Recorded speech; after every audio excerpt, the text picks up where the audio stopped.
नमस्कार, नेपाल टाइम्स ट्रेन्डिङमा हार्दिक स्वागत गर्छु। म रञ्जिता पोखरेल। नेपालमा कोरोना भाइरस संक्रमण हुने व्यक्तिको संख्या 5000 सम्म पुग्ने नयाँ अनुमान गरिएको छ। त्यसै अनुसार आवश्यक स्वास्थ्य सामग्रीको खरिद प्रक्रिया अगाडि बढाइएको सरकारी अधिकारीहरूले बताएका छन्। हालसम्म पीसीआर विधिबाट 50,000 भन्दा बढीमा परीक्षण गरिसकेको अवस्थामा सरकारसँग अहिले उपलब्ध सामग्रीले थप 50,000 नमुनाको परीक्षण मात्र गर्न सकिने बताइएको छ। यसअघि सरकारले नेपालमा झण्डै 1500 मानिसमा कोरोना भाइरस संक्रमण देखिन सक्ने अनुमान गर्दै त्यसै अनुसार परीक्षण किट लगायतका स्वास्थ्य सामग्रीको जोहो गरेको थियो।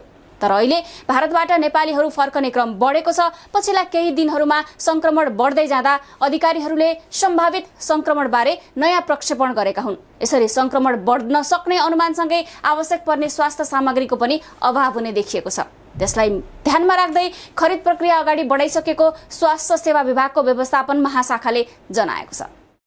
यसरी एकातिर संक्रमणको दर बढ्दै गएको छ, अर्कोतिर भारतबाट हजारौंको संख्यामा नेपालीहरू आउने क्रम रोकिएको छैन। किनभने उनीहरू काम गर्न गएको मुलुक भारत आफै उच्च जोखिममा छ। सबै नेपाली कामदारहरूको रोजगारी खोजिएको छ। खाना बस्न समस्या, संक्रमणको डर, त्यसमाथि पनि भारत सरकारले नेपाली कामदारहरूलाई सुरक्षित राख्नुपर्ने WHO को मान्यता विपरीत सीमा नाकासम्म ल्याएर अलपत्र छोडिदिएको छ। भारतले जबरजस्ती त्यहाँ रहेका नेपालीलाई लखेट्ने, दुर्व्यवहार गर्ने, खाना बस्न नदिनाले हजारौं नेपालीहरू हिँडेरै नेपाल आइपुगेका हुन्। यसरी जोखिम क्षेत्रबाट आएका सबैको उचित परीक्षण, क्वारेन्टिन, अन्य व्यवस्थापन हुन सकिरहेको छैन। जसले गर्दा नेपालमा संक्रमणको दर निकै ठूलो संख्यामा बढ्ने अनुमान गरिएको छ। भारत बाहेक रोजगारीका लागि अन्य मुलुक गएका लाखौं नेपालीहरूले पनि स्वदेश फिर्तीको माग गरिरहेका छन्।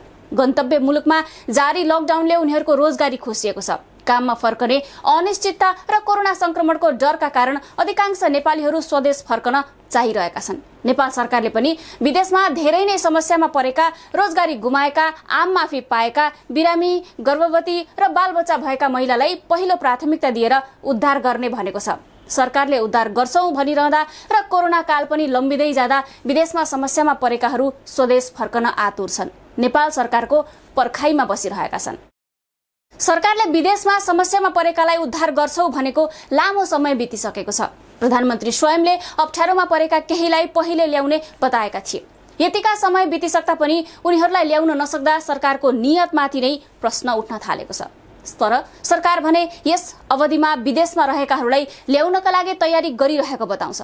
विदेशमा अलपत्र परेका नेपालीहरूको सूचना र विवरण संकलन गर्ने कार्य सकिएको छ। अब उनीहरूलाई ल्याउने कुरा अन्तिम चरणमा पुगेको सरकारी अधिकारीहरूको भनाइ छ। बढी आवश्यकता परेका र जो समस्यामा छन् अलपत्र परेकाहरूलाई पहिलो प्राथमिकता दिएर ल्याउने सरकारको तयारी छ। विशेष गरी बढी संख्यामा नेपाली रहेका खाडी क्षेत्रमा रहेका मुलुकहरू र मलेसिया, कुवेत जस्ता देशमा अवैधानिक तवरमा गएकाहरूलाई आम माफी पनि दिइएको छ। त्यसमध्ये केहीले अहिले आउन इच्छा व्यक्त गरेर निवेदन पनि दिएका छन्। उनीहरूसहित जो समस्यामा छन्, अलपत्र परेका छन्, त्यस्तालाई पहिलो प्राथमिकता दिने सरकारको निर्णय रहेको छ। यसरी सरकारले तयारी गरिरहेको र छिट्टै स्वदेश ल्याउने आश्वासन बाँडिरहँदा लकडाउनका कारण कहिले जहाज चल्छ र स्वदेश फर्कौला भनेर कमाउन परदेश पुगेकाहरू औँला भाँचेर फर्किने दिन गनिरहेका छन्। सक्ने आफ्नै पैसामा, नसक्नेलाई सरकारले उद्धार गर्ने बताइएको छ। नेपाल ल्याइएपछि उनीहरूलाई क्याटेगोरी छुट्याएर होटल, होम क्वारेन्टिन वा स्थानीय क्वारेन्टिनमा राखिने, सोही अनुसारको स्वास्थ्य परीक्षण, बिरामी भएको हकमा अस्पतालमा उपचार लगायत पछि उनीहरूलाई समाजमा कसरी पुनःस्थापित गराउने भन्ने पनि सरकारले गृह कार्य गरिरहेको बताइन्छ। लाखौंको संख्यामा रोजगारविहीन अवस्थामा र त्यो पनि कोरोना संकट तथा लकडाउनका बेला नेपालीहरू आउनाले यी सबैको व्यवस्थापन गर्न सरकारलाई पनि चुनौती नै छ। तर प्रत्येक समस्याको हल हुन्छ भने जसरी यस अवस्थाबाट पनि हामी नेपालीले पार पाउनेछौँ। कोरोना महामारी आफैमा गम्भीर समस्या हो, तर यो सँगै आउने भोकमरी, बेरोजगारी, अभाव, अन्य समस्याहरूले अझै चुनौती थप्दै जान्छ। यस्तो बेला सरकारले तत्कालको राहत तथा दूरगामी प्रभाव पार्ने खालका रणनीति, योजना बनाएर जनशक्तिलाई व्यापक परिचालन गर्न सक्नुपर्छ। त्यसैगरी जनताले पनि सरकारको साथमा देश निर्माणमा जुट्नुपर्छ। सरकारले यो गरेन, त्यो भएन भन्ने केही गुनासा त हुन्छन् नै, तर हामी सबै एकजुट भएर अब पनि यो देशको निर्माणमा लागेनौं भने त्यसको क्षति हामी आफैले भोग्नुपर्छ। बाहिरी आएर यो देशको विकास हुन्थ्यो भने सायद भइसक्ने थियो। त्यसैले विदेशमा गगनचुम्बी घर बनाउने, कृषि उत्पादनमा टेवा पुर्याउने, अन्य विकास निर्माणमा विदेशी राज्यलाई सहयोग गरेका हातले अब नेपाल बनाउनुपर्छ। सरकारको नीति तथा कार्यक्रममा कोरोनाको कारण विदेशमा रोजगारी गुमाएर फर्कनेलाई कृषिमा आकर्षित गर्ने भन्ने उल्लेख छ। कोरोनाका कारण निश्चय नै अरू क्षेत्र थलिएका छन्। यस्तोमा देशको अर्थतन्त्रलाई माथि उठाउन कृषि क्रान्तिबाटै सुरु गर्नुपर्छ भन्ने धेरैको बुझाइ छ। कृषि उत्पादन त छँदैछ, यो सँगै कृषिजन्य उद्योग, व्यवसाय, कारखाना, कृषि औजार, प्रविधि, कृषि शिक्षा, सूचना, बिउमल उत्पादन, तालिम प्रशिक्षण, उन्नत पशुपालन, वन, जडीबुटी, कृषि प्रशोधन जस्ता धेरै कुराहरू गर्न बाँकी छ। अझै पनि हामीसँग प्रशस्तै उर्वर जमिन छ। हावापानी, माटोले पनि साथ दिएकै छ। वैज्ञानिक, व्यावसायिक तथा आधुनिक तवरले कृषि क्रान्ति गर्ने हो भने यही माटोले हामीलाई विकासको नयाँ खुड्किलोमा पुर्याउन सक्छ। यसमा राज्यको पनि ठूलो भूमिका रहन्छ। कृषिमा लाग्नेका लागि सरकारले प्राविधिक सेवाको ग्यारेन्टी गर्ने, मल, बिउ, बिजन र पानी उपलब्ध गराउने, फाइनान्सको ग्यारेन्टी गर्ने र उत्पादित वस्तु बिक्छ भन्ने कुराको सुरक्षित गर्दै काम गर्ने वातावरण बनाउन सक्नुपर्छ। सरकार र जनताको हातेमालो भयो भने नेपालको मुहार फेर्न धेरै समय पर्खनु नपर्ला। कमसेकम खान र बाँच्नका लागि अरूको भरमा बस्नु परेन भने पनि अन्य विकास निर्माणमा सरकारको लगानी बढाउन सकिन्छ। कोरोनाको कहर छ, धेरै मानिसहरूमा संक्रमण हुन सक्छ, केही ज्यानहरू पनि जान सक्छन्। फेरि कति दिनसम्म यो संकट रहला थाहा छैन। त्यसैले कोरोना संकटलाई अवसर बनाएर हामीले नयाँ जीवनी थालनी गर्नुपर्छ। कोरोना भाइरसलाई शारीरिक, मानसिक रूपमा हावी हुन दिनुभन्दा यसलाई कसरी जितेर अगाडि बढ्न सकिन्छ भनेतर्फ सोच्नुपर्छ। आज कर्मठ युवा र दक्ष जनशक्ति विदेशिएका बेला प्राय सबै नै स्वदेश फर्कने चाहनामा छन्। उनीहरूको सिप, काम गर्ने बानीलाई सदुपयोग गर्न सक्नुपर्छ। अब हामी आफैले यो मुलुक बनाउनुपर्छ। अर्काले बनाइदेला भन्दै आश गर्दै धेरै समय खेर फालिसक्यो। अब नेपालको मुहार हामी आफै मिलेर फेर्नुपर्छ। यो देशलाई हाम्रै हत्केलाले माथि उठाउनुपर्छ। कोरोना महामारी भए पनि यसले प्रत्येक नेपालीलाई आफ्नो देश खोज्ने बनाइदियो। मातृभूमिप्रतिको आस्था बढाइदिएको छ।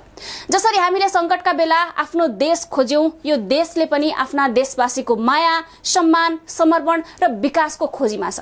हरेक वस्तुमा परनिर्भरताको अब हामीले अन्त्य नै गर्नुपर्छ। बढ्दो आयात प्रतिस्थापन गर्दै निर्यात दर हामीले बढाउनुपर्छ। भएको वस्तुको समुचित सदुपयोग गर्न सक्यो भने कहाँबाट कहाँ पुगिन्छ भन्ने उदाहरण 18 घण्टाको लोड सेडिङ खेपेका हामीले अहिले फ्यालमफ्याल विद्युत उत्पादन गरिरहेका छौं, उपभोग गरिरहेका छौं। हामीसँग जसरी अपार भएको जलस्रोतको उपयोग विद्युतमा भएको छ, यसैगरी यो जलस्रोत हामीले सिंचाइमा पुर्याउन जरुरी छ। हरेक बाँझा खेतबारी अब जोतिनुपर्छ।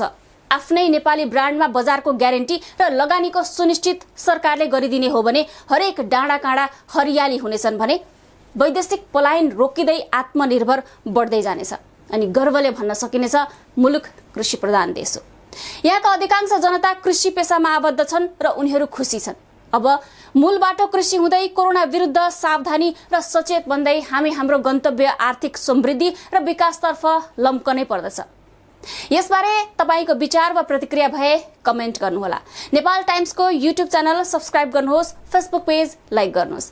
ताजा खबरहरूका लागि नेपाल टाइम्सको अनलाइन पोर्टल www.nepaltimes.net मा गएर पनि हेर्न सक्नुहुन्छ। प्रदेश 1 को पहिलो अनलाइन टेलिभिजन नेपाल टाइम्स हेर्दै गर्नुहोला। नमस्कार। चीन, इटाली, कोरिया, इरान मात्रै होइन, पूरै विश्व नै यति बेला कोरोना भाइरस भनिने कोभिड-19 सँग लडिरहेको छ। तर थोरै सरसफाई र जागरुकता अपनाउँदा यसबाट हामीले डराउनु पर्दैन। यसका लागि आफ्नो हात साबुन पानीले पटक पटक धुनुहोस्। अनुहारमा पटक पटक हातले नछुनुहोस्। भिडभाडमा नजानुहोस्। खोक्दा वा हाछ्यु गर्दा रुमाल वा कुइनाले छोप्नुहोस्।